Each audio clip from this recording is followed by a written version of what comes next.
السلام علیکم۔ آج کی میری یہ ویڈیو کسی کی زندگی پر بیتی سچی اور سبق آموز کہانی ہے۔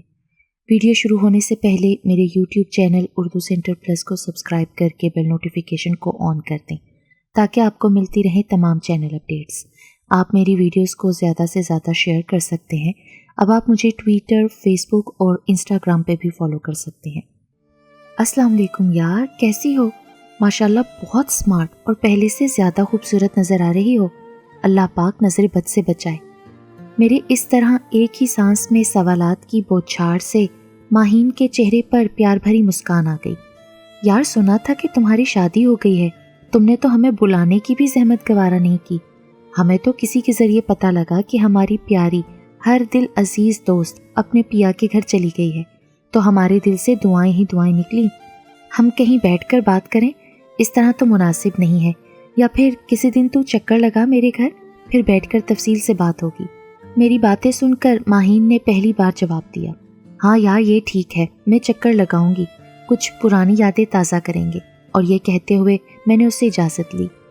گھر آ کر میں ماہین کے بارے میں ہی سوچتی رہی کہ ماشاءاللہ وہ شادی کے بعد اچھی ہو رہی ہے، اللہ پاک اس کی یہ شادی کامیاب کرے۔ اب آپ لوگ سوچ رہے ہوں گے کہ یہ شادی سے میری کیا مراد ہے، تو میں نے یہ شادی کا لفظ اس لیے کہا ہے کہ یہ ماہین کی دوسری شادی ہوئی ہے۔ 2 سال پہلے بھی اس کی شادی ہوئی تھی، مگر ہو سکتا ہے بات آپ کی سمجھ میں نہ آ سکے، تو چلیے میں آپ کو شروع سے بتاتی ہوں۔ میں اور ماہین بہت اچھی دوست ہیں۔ گھر قریب قریب ہونے کی وجہ سے ہم ایک دوسرے کے ہمیشہ قریب سے قریب تر رہے۔ اسکول، کالج، ٹریننگ سینٹرز، یہاں تک کہ جاب تک ہم دونوں نے ساتھ کی۔ بس یوں سمجھیں ہمیشہ ماہین جہاں ہوتی وہاں میں ہوتی تھی۔ ماہین ایک ہنسمکھ، ملنسار، خوش گفتار، خوش لباس لڑکی تھی۔ ہر وقت کسی نہ کسی کی دلجوئی کرنا، لوگوں کی پریشانی دور کرنے کے لیے سوچنا، دوسروں کی باتوں اور ان کے مسائل کو چہرے پر بھرپور مسکان سجا کر سننا اور سمجھنا۔ ماہین کی ہر وقت یہی کوشش رہتی تھی کہ اس کی بات سے کسی کی بھی دل آزاری نہ ہو۔ ماہین پورے گھر میں اپنے پاپا بہروز احمد سے بہت زیادہ قریب تھی۔ ان کے کپڑے استری کر کے رکھنا، جوتے، موزے، ٹائی، ضرورت کی ہر چیز کو سلیقے اور کرینے سے رکھنا، ان کی پسندیدہ ڈشز بنا بنا کر ان کو کھلانا۔ بہروز صاحب بہت اچھی اور نہایت اہم سرکاری پوسٹ پر موجود تھے، مگر انہوں نے اپنے بچوں کی پرورش حلال کے لقمے سے ہی کی تھی، کبھی حرام کا نوالا منہ میں نہ جانے دیا تھا۔ یہی وجہ تھی کہ ان کی اولاد نیک سیرت اور اخلاقی تربیت سے آراستہ تھی۔ گریجویشن مکمل کرنے کے بعد ماہین نے ٹریننگ کے ساتھ دور حاضر کے مطابق کچھ ڈپلومے بھی کیے اور پھر اسے پاپا سے جاب کی اجازت بھی مل گئی اور وہ ایک اسکول میں جاب کرنے لگی۔ اسکول سے واپس آ کر وہ اپنی امی کے ساتھ امور خانہ داری میں ہاتھ بٹاتی، بہن بھائیوں کی ضرورتوں کا خیال رکھتی۔ ماہین کے والد اپنی بیٹی پر رشک کرتے، مگر وہ یہ نہیں جانتے تھے کہ کاتب تقدیر نے ان کی بیٹی کے نصیب میں کیا لکھا ہے اور اس کے مستقبل میں اسے کس آزمائش اور تکلیف سے گزرنا ہے۔ وہ تو بس اپنی بیٹی کو دیکھ دیکھ کر جیتے تھے۔ اسی دوران ماہین کا ایک بہت اچھا رشتہ آ گیا۔ شامیر دیکھا بھالا، اچھا خوبصورت پڑھا لکھا نوجوان تھا، خاندان ہی کا لڑکا تھا، اس لیے زیادہ چھان بین کی ضرورت محسوس نہیں کی گئی۔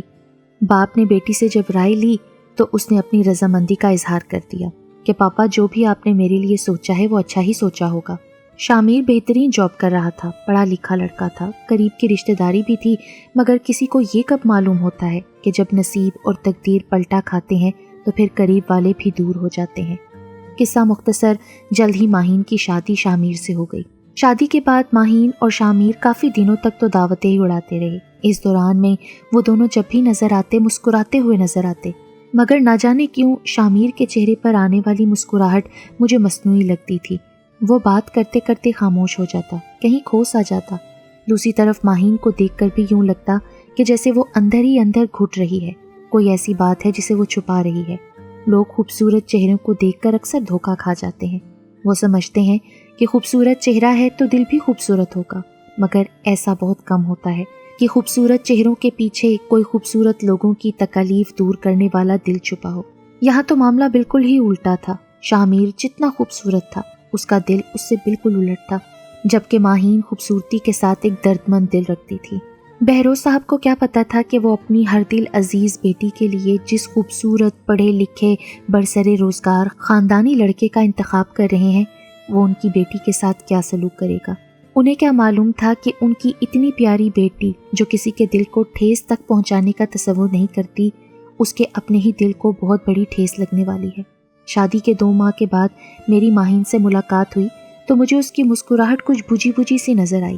ماہین، میں اور تم بچپن کے دوست ہیں، تم مجھ سے اور میں تم سے اپنی دکھ، تکلیف، خوشی سب کچھ شیئر کرتے چلے آ رہے ہیں، تو اب ایسا کیا ہے جو تم مجھ سے چھپا رہی ہو، اندر ہی اندر گھٹ رہی ہو؟ تم نے اپنی کیا حالت بنا رکھی ہے؟ میری دوست، میری جان، اب بتا بھی دو کہ آخر تمہارے ساتھ مسئلہ کیا ہے؟ میری اور شامیر کی علیحدگی ہو گئی ہے مصباح۔ یہ کیا کہہ رہی ہو تم؟ ایسا کیسے ہو سکتا ہے؟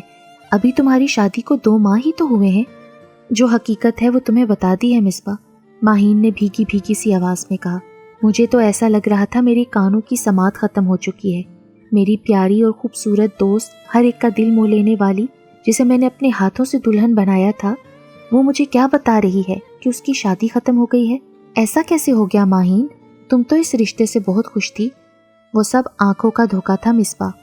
خوش نہیں تھی، بلکہ لوگوں کو خود کو خوش دکھانے کی کوشش کر رہی تھی، ورنہ جس نئی نویلی دلہن کا دل شادی کی پہلی رات ہی ٹوٹ کر کرچی کرچی ہو جائے، وہ بھلا کیا خوش ہوگی؟ بس یہی میرا مقدر تھا، مجھے کسی سے کوئی شکوہ نہیں۔ اللہ پاک جو کرتا ہے اچھا کرتا ہے۔ شاید یہ میری آزمائش ہو، شاید شامیر بحیثیت کزن تو میرا تھا، مگر وہ شوہر نہ بن سکا۔ اس نے یہ بات ہماری سہاگرات کو بتا دی تھی کہ ماہین، میری اور تمہاری شادی میرے گھر والوں اور خاندان والوں کی مرضی سے ہوئی ہے۔ میں تمہیں وہ محبت اور مقام نہ دے سکوں گا جس کی ایک بیوی کو اپنے شوہر سے توقع ہوتی ہے، کیونکہ میرے دل و دماغ پر کشف کا قبضہ ہے۔ وہ میری روح میں بس چکی ہے۔ میرے خوابوں اور خیالوں میں بس ایک ہی نام ہے، اور وہ ہے کشف۔ کشف میری کلاس فیلو ہے۔ ہم ایک دوسرے سے بہت پیار کرتے ہیں اور دل و جان سے چاہتے ہیں۔ ہمیں ملنا ہے، ایک ہونا ہے، بس۔ میں ایک رات کی دلہن خاموش سناٹے میں بیٹھی تھی اور اپنے شوہر نامدار سے ان کی محبت کے افسانے سن رہی تھی۔ میرا دل تو اندر سے ٹوٹ کر کرچی کرچی ہو چکا تھا۔ میں جو اپنے دل میں سینکڑوں ارمان اور آنکھوں میں ہزاروں خواب سجا کر اپنے باپ کے گھر سے ان نصیحتوں کے ساتھ سسرال آئی تھی کہ مجھے ایک اچھی بہو اور شوہر پرست بیوی بننا ہے اور کسی کو بھی تکلیف یا دل کو ٹھیس نہیں پہنچانی۔ مصباح، میں نے بھی یہی سوچا تھا کہ میں ایک وفا پرست شوہر پرست بیوی بنوں گی، مگر میرے سارے ارمان شامیر نے بڑی بے دردی سے کچل دیے۔ مجھے اپنی آنکھوں میں موجود سینکڑوں خوابوں کی اتنی بھیانک تعبیر ملے گی میں نے سوچا بھی نہ تھا۔ مصباح، میں نے علیحدگی سے پہلے بہت کوشش کی کہ اس کو اپنی فطرت اور عادت سے بدل لوں، اس کے دل میں کسی اور کی محبت کا جلتا دیا بجھا کر اپنے خلوص اور محبت کی شمع روشن کروں۔ میں نہیں چاہتی تھی کہ میرے ماں باپ، میرے گھر والوں کو یہ بات پتہ چلے اور وہ دکھ اور تکلیف میں مبتلا ہوں۔ میں ان کو اپنے سامنے اس فیصلے پر شرمندہ ہوتے نہیں دیکھنا چاہتی تھی۔ اس لیے مرجھائے ہوئے دل اور بجھے ہوئے چہرے کو روشن رکھنے کے لیے ہمیشہ ہنستی مسکراتی رہی۔ ہر ممکن کوشش کی کہ شامیر کا ساتھ نبھاؤں، مگر وہ ٹس سے مس نہ ہوا۔ میں نے اس کو بہت سمجھایا کہ جو ہونا تھا ہو گیا، اب میں اللہ کی طرف سے آپ کے مقدر میں ہوں، آپ سب بھول کر میرے ساتھ اپنی زندگی ہنستے مسکراتے گزاریں۔ مگر اس کی زبان پر تو بس کشف کا کلمہ ہوتا تھا۔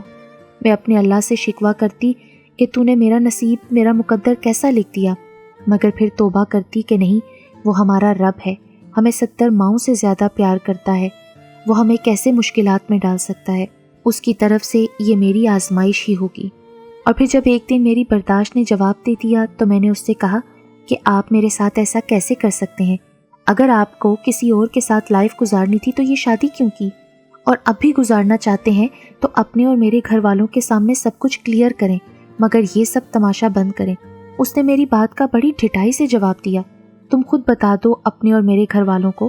اس کے بعد شامیر نے مجھے 4 روز کے لیے میرے پاپا کے گھر بھیجا، مگر پھر پلٹ کر خبر نہ لی، تو میں نے پھر ایک ایک بات اپنے گھر والوں کو بتا دی کہ میں اب تک کس اذیت سے گزر رہی ہوں۔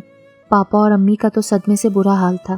پاپا نے کہہ دیا کہ اب یہ وہاں نہیں جائے گی، بلاؤ شامیر اور اس کے گھر والوں کو جلد از جلد، میں اس مسئلے کا فیصلہ چاہتا ہوں۔ شامیر کے گھر والے آئے مگر وہ خود نہ آیا۔ اس کے ماں باپ نے کہا کہ ہم اپنے بیٹے کے آگے مجبور ہیں۔ اس پر پاپا کہنے لگے تو پھر آپ نے ہم سے اور ہماری بیٹی سے کس دشمنی کا بدلہ لیا ہے؟ ان کے پاس اس سوال کا جواب نہ تھا، خاموشی سے چلے گئے۔ اس کے بعد میرے طلاق کے کاغذات آ گئے۔ اس طرح یہ 2 ماہ کی مختصر شادی اپنے انجام کو پہنچی۔ میرے تو آنسو خشک ہو چکے تھے، میں خاموش بیٹھی تھی، مجھے اپنی قسمت سے کوئی گلہ نہیں تھا۔ طلاق کے بعد جو ٹائم میں نے گزارا وہ بہت مشکل اور کٹن تھا۔ اس وقت صرف ماں باپ نے ہی میرا ساتھ دیا اور کسی نے نہیں۔ لوگوں کی طرف سے بہت باتیں بنائی گئیں، کیونکہ یہ معاشرہ جس میں ہم رہ رہے ہیں قصوروار صرف اور صرف عورت ہی کو ٹھہراتا ہے۔ میں بہت ڈسٹرب ہو چکی تھی، لیکن میرے پاپا نے مجھے بہت ہمت دی اور سمجھایا، دوبارہ زمانے کے ساتھ چلنا سکھایا۔ بیٹا دوبارہ ایڈمیشن لو، اپنی تعلیم کو آگے جاری رکھو۔ پھر پاپا کی ہمت دلانے پر میں نے داخلہ لیا۔ میں نے میڈیکل فیلڈ کا 3 سالہ ڈپلومہ کیا اور پاپا کا حوصلہ دینے پر سب کی مخالفت کے باوجود میں نے جاب سٹارٹ کی۔ مریضوں کو دیکھنا، وزٹ کرنا، 3 سال تک یہ کام کیا۔ اللہ کا ہر وقت شکر ادا کرتی تھی کہ جو ہوتا ہے وہ بہتری کے لیے ہی ہوتا ہے۔ ماہین سے اس ملاقات کے کچھ عرصے بعد میرا رشتہ آ گیا اور میری شادی ہو گئی۔ میں اپنے سسرال آ گئی اور اب 2 سال بعد میری اور ماہین کی ملاقات ہوئی تھی۔ میں نے سنا تھا کہ اس کی دوسری شادی ہو گئی ہے اور آج اس کو اس طرح خوش دیکھا تو دل سے ہزاروں دعائیں نکلیں۔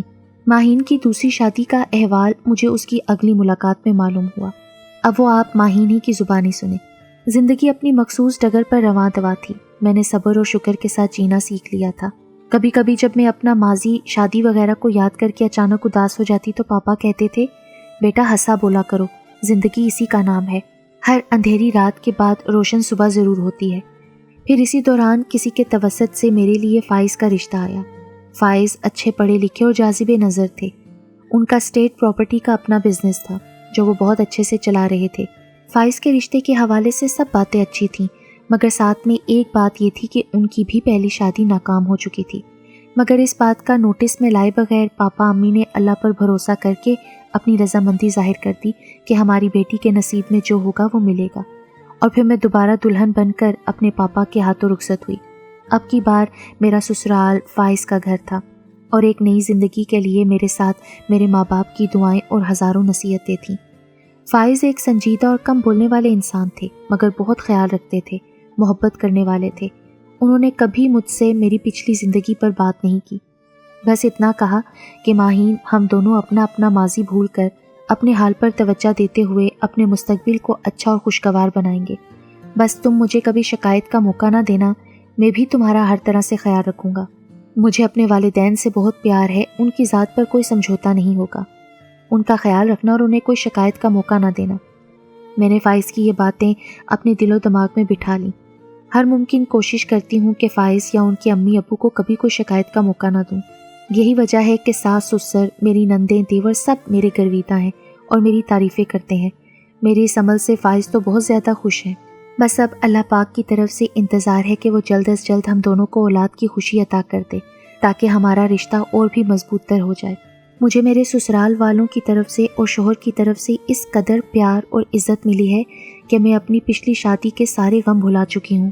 اللہ تعالیٰ کے فیصلے پر صبر کرنے کی وجہ سے اللہ تعالیٰ نے مجھے بہت ہی میٹھا پھل دیا ہے اور دوبارہ سے خوشیاں عطا کر دیں۔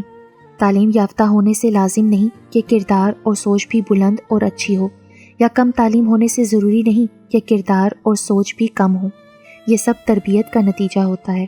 بس میری تو یہی دعا ہے کہ اللہ پاک ہر بیٹی کے نصیب اچھے کرے، اور اس کے ساتھ ہی اللہ تعالیٰ کی طرف سے بھیجی ہوئی آزمائش میں پورا اترنے کی ہمت اور طاقت بھی عطا کرے۔